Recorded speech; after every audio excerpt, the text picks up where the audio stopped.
Здравствуйте. В эфире новости Татарстана, в студии Даяна Саитова. И вначале коротко о главных темах выпуска. Введение ограничений из-за коронавируса. Если мы не будем соблюдать, конечно, других решений быть не может. Как соблюдаются санитарные меры и что с эпидемиологической ситуацией, расскажет Салават Мухаммадуллин. Космические технологии, чтобы сердце билось. Это был наш шанс. Единственный, чтобы ребенок дожил до родов. Как в Казани провели уникальную операцию на сердце еще нерожденному ребенку, узнала Юлия Гоголева. В сети закона. От нас уже нарушитель не только днем не может уйти, он уже и ночью не может уйти. Как в Татарстане борются с браконьерами? В рейд с инспекторами отправился Рамиль Галиулян. Водный плен. Шансов у них улететь нет, потому что лебеди маленькие, они еще не в силах этого сделать. Лебединая семья из Арского района так и не успела улететь на юга. В чем причина и есть ли шансы пережить зиму, узнавал Рамиль Шайдуллин.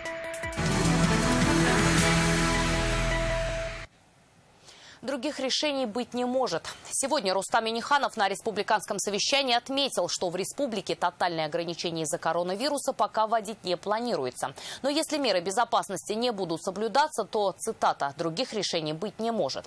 Президент добавил, ситуация напряженная, но система здравоохранения справляется. Что и кто добавляет работы медикам и как решают задачи в ковидный год строители, расскажет Салават Мухаммадуллин. Никогда не говори никогда. Вот Москва планирует вводить тотальные ограничения. И это после перевода столичных школьников на дистант, переход сотрудников на удаленку и приостановку социальных карт. В Татарстане ситуация лучше, а потому и ограничений практически нет. По сути, масочный режим, работа общепита до 23 часов и все. Если мы не будем соблюдать, конечно, других решений быть не может. Однозначно, есть разные там в социальных сетях обращения. Мы, Татарстан, пока не планирует никаких. И нет у нас на это веских причин. Да, ситуация напряженная. Система здравоохранения справляется, отметил президент. Коечные места есть. Что касается лекарств, то как раз на этой неделе Республиканский штаб по борьбе с коронавирусом провел встречу с руководителями государственных и частных аптек. Главная задача – решить проблему повышенного спроса на некоторые лекарства. Удержать ситуацию с препаратами под контролем должен помочь и электронный хаб лекарств в Казани. Организовать его поручил президент республики. Кроме того, Татарстан получил 146 миллионов рублей на бесплатные препараты тем, кто лечится от ковид дома. Сейчас разрабатывают схему, как пациент будет их получать. Темп прироста новых заболевших на уровне 0,5% не позволяет расслабляться. Необходимо строго соблюдать все санитарные требования. Прежде всего, это маски. Маски должны быть правильные, не только надел на уши, они должны закрывать. Вот как у Завгороднего, как у прокурора. Отдельно Рустам Минниханов обратился к руководителям предприятий и организаций. Президент отметил необходимость обеспечить соблюдение мер профилактики коронавируса, гриппа и ОРВИ в коллективах. Только за последние 7 дней Роспотребнадзор составил 59 протоколов на тех, кто игнорирует правила эпидемиологов. И хотя санитарные меры накладывают отпечаток на работу, они уже доказали свою эффективность. Пример – строители. В ковидный год они продолжают возводить объекты по республиканским программам. Введено 2 миллиона 250 тысяч квадратных метров. Это 75% от плана. На 100% годовой план выполнен в 4 муниципальных образованиях. В Высокогорском, Тукайском, Пестричинском и Апатских районах. Особое внимание глав администрации муниципальных образований совместно с заказчиком прошу уделить контролю за ходом жилищного строительства в рамках программы социальной ипотеки. Также сегодня Рустам Минниханов поручил усилить контроль за санитарной безопасностью общедомовых объектов, таких, к примеру, как лифты, лестничные пролеты, входные группы. Контроль за этим поручен управляющим компаниям и ТСЖ. Салават Мухаммадуллин, ТНВ, Казань. За последние сутки в Татарстане зафиксирован 51 новый случай коронавирусной инфекции. Почти все заразились контактным путем. Большинство традиционно жителей Казани – это 24 человека, 10 из набережных Челнов. По России в целом за сутки вновь более 20 тысяч заболевших. Лидирует Москва, здесь заразились около 6 тысяч человек. На уровне вчерашнего дня цифры по Санкт-Петербургу и Нижегородской области соответственно 1258 и 434 человека. У наших соседей в Мариэл 46 заболевших, в Чувашии 65, 195 в Саратовской области, в Ульяновской за сутки 212 заболевших. В период пандемии медики продолжают оказывать как плановую, так и экстренную помощь. Казанские врачи провели уникальную для России операцию еще нерожденному ребенку без единого разреза. Если бы этого не произошло, малыш появился бы на свет с одним желудочком сердца, и оно, как говорят медики, в силу патологии перестало бы работать в первые же часы, окаменев. Попытки подобных операций в стране предпринимались в разное время, и исход их был печален. Аналогичные проводят только в крупнейших зарубежных медицинских центрах. Юлия Гоголева о том, как подарили жизнь. В самом его имени сложились два сильнейших слова – Лев Витальевич от слова «жизнь». Но то, что малыш мог не прожить и часа после появления на свет, его мама узнала на 7-м месяце беременности. Во время УЗИ врачи выявили серьезную патологию сердца. Если мы ничего не сделали, ребенок родился бы в срок, но он бы и умер, потому что прооперировать его на таком атрофичном сердце было бы невозможно. После серии консилиумов было решено провести операцию внутриутробно. Это был наш шанс, единственный, чтобы ребенок дожил до родов. Проходим все слои, проходим стенку матки и заходим в полость амниона. Внутриутробные операции для перинатального центра РКБ технология, конечно, не новая, но операции на сердце плода успешными в России еще не были. Не разрезая живот матери, не разрезая сердце плода, мы под контролем УЗИ делаем прокол через живота матери, матки и дальше верхушки миокарда, сердца. Вот. После того, как мы иглу ввели в полость сердца, мы проводим специальные инструменты и баллоном доходим до клапана аорты или легочной артерии и расширяем этот клапан. Методику расширения аорты, которую применили, используют для спасения взрослых пациентов при инфарктах.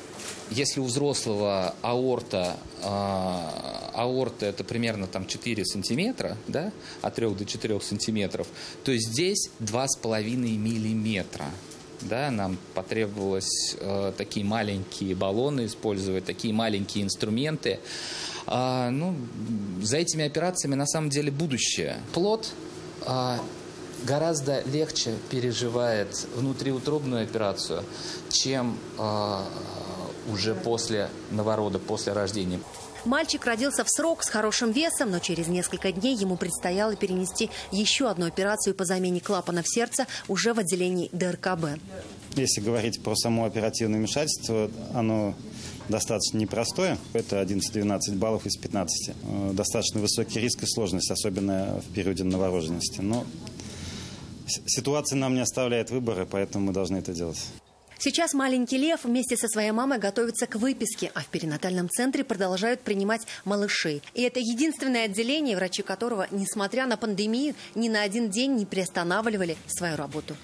Юлия Гоголева, Татьяна Тимошенко, Роман Безменов, ТНВ, Казань. К другим темам. Их не останавливают ни солидные штрафы, ни угроза уголовного дела. Речь о браконьерах. 6,5 тысяч сетей, почти 100 заведенных уголовных дел и тонны незаконно пойманной рыбы. Такой улов у сотрудников природоохранных ведомств с начала года. Сегодня специалисты комитета по биоресурсам вышли в рейд и искали тех, кто добывает рыбу незаконно. С ними на поиски нарушителей отправился Рамиль Галиуллин. 8 утра, но инспекторы уже вышли в патруль. Отправились внушительным десантом. Здесь сотрудники комитета по биоресурсам, рыбнадзора, полиции и Росгвардии. Акватория Камы – традиционно рыбное место браконьеров, особенно в период миграции судака. О том, что это место является излюбленным у рыбаков, видно, что называется невооруженным глазом. Ими буквально усеяна Кама. Вот лично я, например, насчитал около 30 лодок. Проверяем у рыбаков, находящихся в лодке, количество улова. На человека разрешено поймать всего лишь 5 килограмм. И также размер улова. Судак до 40 сантиметров штраф. предусматривает. Первый улов долго искать не пришлось. Эти мужчины занимаются промысловой рыбалкой. Для этого нужны специальные разрешающие документы. У одного из них их не оказалось. Как итог, составление протокола. Посторонний человек находится не вписан в журнале, нет на его приказа даже. Вот такое нарушение. 8.37. А у этих рыбаков все чисто. Георгий Покровский с удочкой не расстается почти 50 лет. Правила всегда соблюдает. Норм вылова на разрешенные средства. Вот, так и ловим. Многие браконьеры со стажем выходят на незаконный промысел ночью, говорят инспекторы. Ловить таких помогают тепловизоры. Вот только попавшись, нарушители рискуют не только расстаться с деньгами, но и лишиться свободы. С начала года возбуждено 95 уголовных дел. От нас уже нарушитель не только днем не может уйти, он уже и ночью не может уйти. Общая сумма штрафов в отношении физических лиц составлена более 100 тысяч рублей. Но, как говорят инспекторы, настоящие браконьеры не сидят в лодке в ожидании клёва, а расставляют сети. Свои ловушки браконьеры оставляют глубоко под толщей воды. Но даже их правоохранители с легкостью находят в ходе совместных рейдов. Сейчас больше мы проводим профилактивную разъяснительную работу гражданам, что, пожалуйста, ловите рыбу. Конечно, это интересная деятельность такая, но, пожалуйста, соблюдайте нормы. Соблюдайте правила рыболовства. Такие рейды сотрудники охраны природных ресурсов проводят регулярно. Они напоминают, за нарушение правил рыболовства штраф от 2000 рублей и вплоть до уголовного дела. Рамиль Галюлин, Ренат Сафин, ТНВ, Алексеевский район. Ее любимое хобби тоже рыбалка, но строго в законе. Клавдия Иванова из деревни Старые Челны Нурлатского района в свои почтенные 94 года может дать фору любому заядлому рыбаку. Вот уже 50 лет ее утро начинается с зарядки, потом удочку в руки и на плотину за добычей. Вместе с бабой Клавой на рыбалку отправилась и наша съемочная группа. Пойдем сейчас на рыбалки. Но сначала традиционная утренняя гимнастика и в путь. Плотина находится не близко, но несмотря на это, баба Клава легко преодолевает расстояние и не ищет попутчиков. Женщины ходят, а мужиками я не хочу. На крючке наживка, удочка в воде, все внимание на поплавок. Она один раз картошкой любит, другой раз червяком любит, а третий раз уже кашу надо. Рыба не заставила себя ждать. Поплавок ушел под воду, и вот на крючке добыча — большой карась. Тут одни караси, а теремшане вот, там шулки. Как оказалось, это не самый большой улов нурлатской рыбачки. А я как это ловила, 4 килограмма сазан. И вытаскивать не могу. Я говорю, туда, сюда, туда, сюда. Потом еле-еле вот так один мужчина подошел, сразу мы вытащили. Баба Клава, хотя и любит рыбачить, но блюдо из рыбы особо не жалует. Соседям раздает, угощает семью сына. Когда что-то случится, там, занеможет, она сидит. Все ворчит, вот болит, нога болит и так далее. Уже завтра наступило, прихожу, ее нет уже. Потом вечером, говорит, попозже прихожу, говорю, а где же ты была-то? Ну что, говорит, легче стало, я пошла на рыбалку. У бабы Клавы, вырастившей 6 чужих, 3 своих детей, испытавшую тяготы войны, свой рецепт долголетия. Работаю. Мне время нет умирать. Светлана Звонарева, Резида Гиняева, Алмаз Ахмедьянов, ТНВ, Нурлатский район. В Татарстане появились 2 новые особо охраняемые природные территории – долина Мануяс и Покш-Пандо. В заказнике долина Мануяс вблизи одноименного села Знакаевского района обитают животные, занесенные в Красную книгу республики, такие как заяц-русак, хорь степной, перепел, могильник, ушастая сова и другие. А памятник природы Покш-Пандо появился около деревни Спиридонов Калинингорского района. На этой территории встречаются редкие виды растений и животных, также занесенные в Красную книгу. Так, в республике на сегодня уже 190 особо охраняемых природных территорий. Отстали от стаи. Жители Арского района переживают за одинокое семейство лебедей. 2 взрослые птицы с 4 птенцами так и не улетели в теплые края, хотя обычно делают это уже в конце октября. Местные думают, все из-за позднего выводка, птенцы еще не умеют летать. О лебединой верности Рамиль Шайдуллин. Как бы мы ни хотели им помочь, у нас это не получается, потому что, сами видите, они к нам не подплывают. 2 белых родителя и 4 серых птенца. За этим одиноким лебединым семейством уже 2 недели пристально следят жители Арска. Птицы поджимают головы, ежась от холода, но не покидают этого места. Шансов у них улететь нет, потому что лебеди маленькие, они еще не в силах этого сделать. Поэтому я опасаюсь за их жизнь. К тому же это первые лебеди, которые поселились на этом пруду. Поэтому за птицами и следят пристально. Помнят даже, как вылупились их птенцы. И, видимо, это случилось слишком поздно, потому что наступил ноябрь, а взлетать они не пытались еще ни разу. Однако времени не так много. Уже скоро, когда температура опустится ниже нуля, вода в озере начнет замерзать. А это значит, что лебедям будет попросту нечего есть. Местные жители боятся, что птицы так зиму не переживут. Сами себе они помочь не могут, соответственно, в такой ситуации. Ну и я тоже помочь им не могу, потому что здесь нужны какие-то специальные спецслужбы, которые помогут их выловить. Однако, как заверяют биологи, конкретно за это семейство переживать бессмысленно. По их словам, взрослые лебеди хорошо переносят низкие температуры и легко улетят в случае нехватки еды, а младшие полетят следом. Птицы, которые мы считаем птенцами молодыми, это уже вполне зрелые птенцы. То есть они поднимаются на крыло спокойно. Поэтому как только начнет подмерзать вода, птицы обязательно поднимутся на крыло и, конечно же, улетят. Поэтому петь лебединую песню еще рано. Краснокнижные шипуны покинут насиженное место и вернутся обратно еще не раз. К этому времени серые птенцы уже тоже станут белыми лебедями, а замерзающий пруд навсегда останется родным домом пернатых. Рамиль Шайдуллин, Владимир Ларионов, ТНВ, Арский район. Это новости в субботу и далее в выпуске. Большая перемена. Это дает огромную мотивацию двигаться дальше, чтобы создавать, воплощать все эти проекты в будущее. Кто из татарстанских школьников стал обладателем $1 000 000? Победителей с крымского рейса встретила Наталья Мезина. Памяти учителя. Такая крупная личность, что это в 2 словах не сказать. В театре Камала поставили спектакль в день рождения режиссера Марселя Салимжанова. На премьерном показе побывал и Рамиль Шайдуллин. Большие перемены начинаются сегодня. Татарстанские школьники выиграли 6 миллионов рублей во всероссийском конкурсе «Большая перемена». Из миллиона участников со всей России финалистами стали 1200 ребят. Авторов самых интересных проектов в области образования привлекут в профильную группу Госсовета.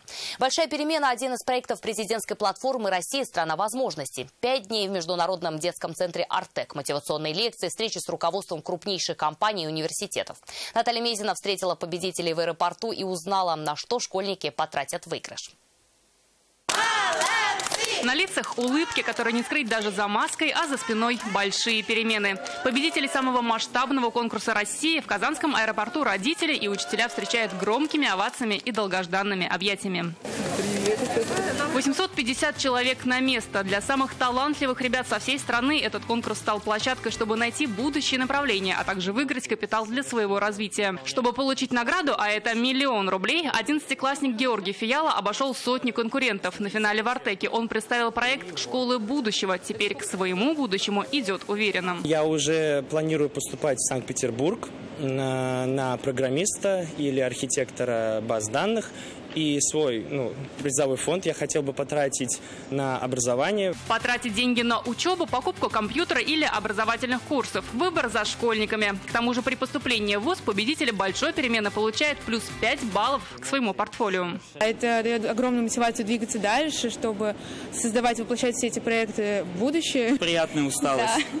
Мы готовы к новым свершениям и к новым победам. Более 1 000 000 участников, 1200 финалистов и только 600 победителей. За 5 дней в легендарном Артеке школьники не только разработали проекты в сфере экологии, медицины и инноваций, но и встретились с Германом Грефом, Андреем Фурсенко, Владимиром Машковым. В режиме видеоконференц-связи с финалистами встретился и Владимир Путин. Ваш личный успех, успех миллионов ваших ровесников определяет благополучие, динамичное развитие всей России. Авторов самых интересных проектов в области образования привлекут в профильную группу Госсовета. А каждый победитель уже получил путевку в Артек на Крымском побережье. Кстати, атмосферу легендарного лагеря воссоздали и в Нижнекамском филиале. Во время конкурса удалось договориться о новых бонусах. Дополнительную квоту выделяет руководство Артека для победителей всех уровней всероссийских олимпиад. И это отдельная поддержка Артека для детей Татарстана. Увидимся в Артеке. Большая перемена проходила впервые, но громкий успех премьеры дал понять, конкурс станет ежегодным. И, кстати, принять участие в кастинге нового сезона теперь смогут не только старшеклассники, как в этот раз, но и 5 и 7 классы. И уже через 5 месяцев школьники отправятся на встречу своим мечтам рейсом «Большая перемена». Наталья Мизина, Рамзиль Гарипов, ТНВ, Казань. Его школа будет вечной. Сегодня ровно 68 лет со дня рождения Марселя Салимжанова. Режиссер, педагог, лауреат государственной премии имени Станиславского за свою недолгую жизнь оставил огромное наследие в театральном искусстве республики. 36 лет он руководил театром Камала и буквально построил новый татарский театр на базе МХАТовской школы. Сегодня в его родном театре день рождения мэтра отметили премьерой. На ней побывал и Рамиль Шайдулин.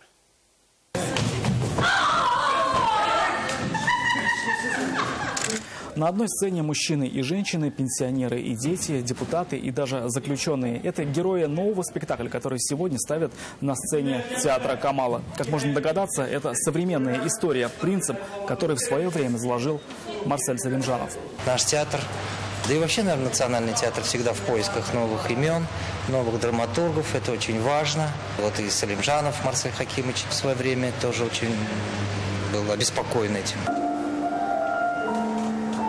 История очень интересная. Находясь на сцене, я сам, как зритель, сижу, наблюдаю, нахожусь в данной атмосфере. И лично мне, как актеру, наблюдать очень интересно. Сегодня день его рождения. И где, как не в театре Камала, отметить эту знаковую дату? Ведь долгих 36 лет жизни он был бессменным руководителем этого театра. И, говорят, именно он объединил школу МХАТа с традиционной татарской школой театра. Даже когда он заходил в театр, не видя его, мы уже знали, что его дух уже витает здесь. И когда после показа самостоятельных работ он обсуждал, мы не выходили на сцену, он просто сам сидел в пустом зале и делал замечания. В день его рождения на сцене рождается новый спектакль. Лучшего подарка, я думаю, к дню его рождения быть даже не может. К слову, эти традиции изложили основу современной истории театра. Неспроста каждый год здесь ставят спектакли по мотивам работ победителей конкурса «Новая татарская пьеса».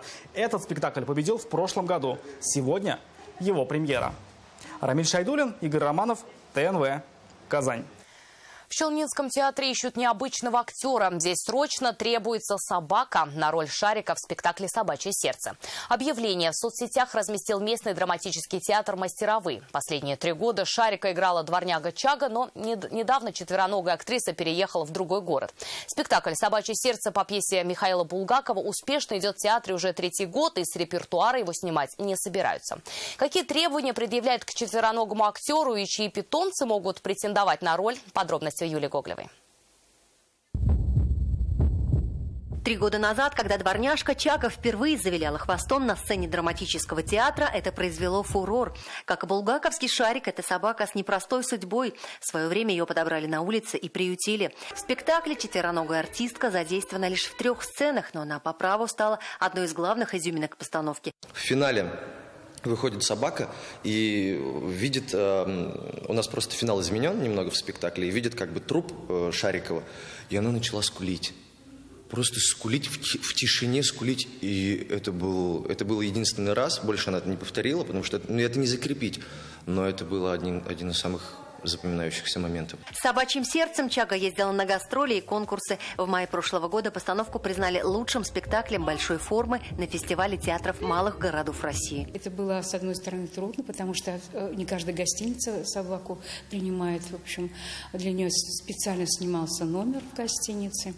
Вот. И мы, не знаю, может быть, даже благодаря Чаге выиграли на этом фестивале. За 3 года, что дворняга выступала на сцене «Мастеровых», она стала настоящей звездой не только театра, но и соцсетей. Все дела свои забросьте, идешь такая вся, Дольче Габбана. Конечно, она была членом нашей семьи театральной. Вот, ей всегда все очень радовались. И с каждым годом все больше к ней прикипали сердцем. Поэтому очень грустно. Но это как расставание с близким человеком. Несколько дней назад вместе с хозяйкой Чага переехала в Воронеж. Кто же теперь заменит ее в «Собачьем сердце» – пока вопрос.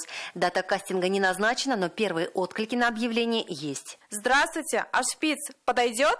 У меня очень послушная и артистичная собака, но, к сожалению, такса.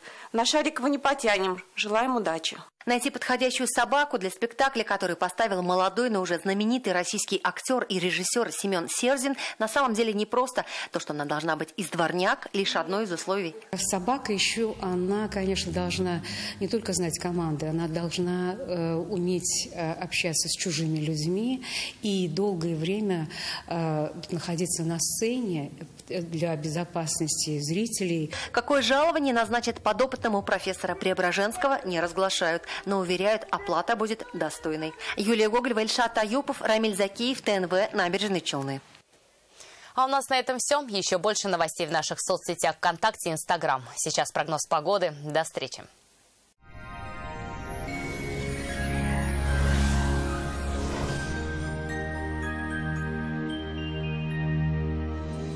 В студии София Егорова. Здравствуйте. О погоде поговорим через несколько секунд. Создайте свою уникальную, продуманную до мелочей кухню вместе с Данил Мастер. 3D-проект кухни, доставка и установка в подарок. Звоните 2-167-166. Казань, Восстание, 23. Данил Мастер ценит каждого клиента. По данным сервиса Яндекс.Погода, в Бугульме, Бавлах и Азнакаево сохраняется облачная погода, возможен мокрый снег. В температурном фоне пока без изменений, плюс 3-4 градуса. В Набережных Челнах, Нижнекамске и Елабуге без существенных изменений в погоде, плюс 5, пройдут дожди. В Агрызе, Менделеевске, Актаныше облачно, временами будут идти дожди, днем до плюс 6. Аналогичная картина в Арске, Кукмаре и Балтаси. Днем плюс 6, пройдет дождь. В Болгаре, Дрожжином-Буинске небо в облаках, пройдут дожди. Днем температура воздуха достигнет отметки плюс 7 градусов. В Альметьевске, Чистополе, Мамадыше не обойдется без осадков. Температурный фон без изменений, плюс 5-7 градусов. Федеральная сеть медицинских центров «Доктор Ост». Лечение самых сложных заболеваний позвоночника и суставов без боли и хирургического вмешательства. За 12 лет в 10 городах России врачами клиники отменено более 39 тысяч операций. Мне уже удаляли грыжу позвоночника. Снова направляют на операцию. Что делать? В «Доктор Ост» позвоночник лечат роботы, без операции. Грыжа сама начинает втягиваться на место. Боль уходит. Получите лечение в «Доктор Ост» по выгодной цене. Что, накипело? Да нет. Забудьте о накипи. Гейзер Макс работает в 6 раз дольше обычных фильтров. Фильтр Гейзер Макс защищает от накипи в 6 раз дольше обычных фильтров для жесткой воды. В очищенной воде сохраняются природные минералы и полезные микроэлементы – кальций, магний, калий. В Казани будет облачно, местами пройдут дожди. Ночью около 3 тепла, а днем до плюс 8. Ветер северо-западный, порывистый. Атмосферное давление 743 мм ртутного столба. Влажность воздуха 83%. Магнитное поле Земли спокойное. Компания «Сервис Плюс» – официальный дилер газовых котлов Мицуда по Республике Татарстан.